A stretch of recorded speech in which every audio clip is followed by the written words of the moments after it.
قبل ما نبدأ لا تنسوا تشتركوا في القناة وشكراً. والحين خلونا ندخل في الموضوع على طول. نهائي كأس العالم للشباب تحت 20 سنة، والمواجهة المغرب ضد الأرجنتين. يا له من نهائي! أسود الأطلس اللي أذهلوا الكل ضد طانجو الأرجنتيني بتاريخهم الكبير. مين رح ياخذ اللقب؟ خلونا نشوف تفاصيل هالمباراة اللي الكل ينتظرها. طيب كيف وصل الفريقين لهذه اللحظة التاريخية؟ الطريق للمجد ما كان سهل أبداً. شوفوا كيف كان المشوار. المغرب، يا سلام عليهم، عملوا مفاجأة كبيرة وطلعوا منتخب فرنسا القوي بمباراة تكتيكية خرافية. وبالمقابل الأرجنتين بخبرتهم وقوتهم الهجومية قدروا يتجاوزوا كولومبيا العنيدة. يعني كل فريق أثبت جدارته عشان يوصل للنهائي.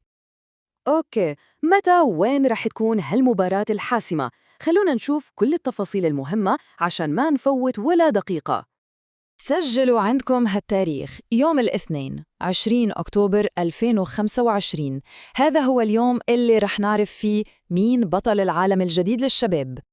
وبالنسبة للتوقيت، الجمهور في مصر والسعودية لازم يجهزوا حالهم للسهر. المباراة الساعة 2 الفجر.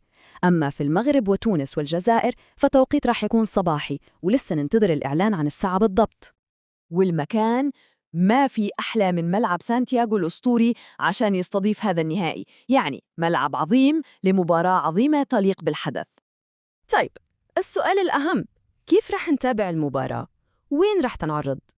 الخبر الحلو إن المباراة راح تكون منقولة على قناة الرياضية TNT، وكمان على قنوات BN Sports المفتوحة، يعني الكل راح يقدر يتابعها بسهولة.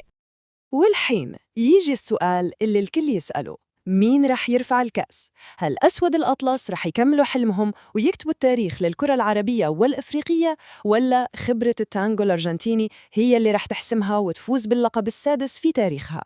مواجهة بين الطموح والتاريخ، والملعب هو اللي رح يقرر كل شيء.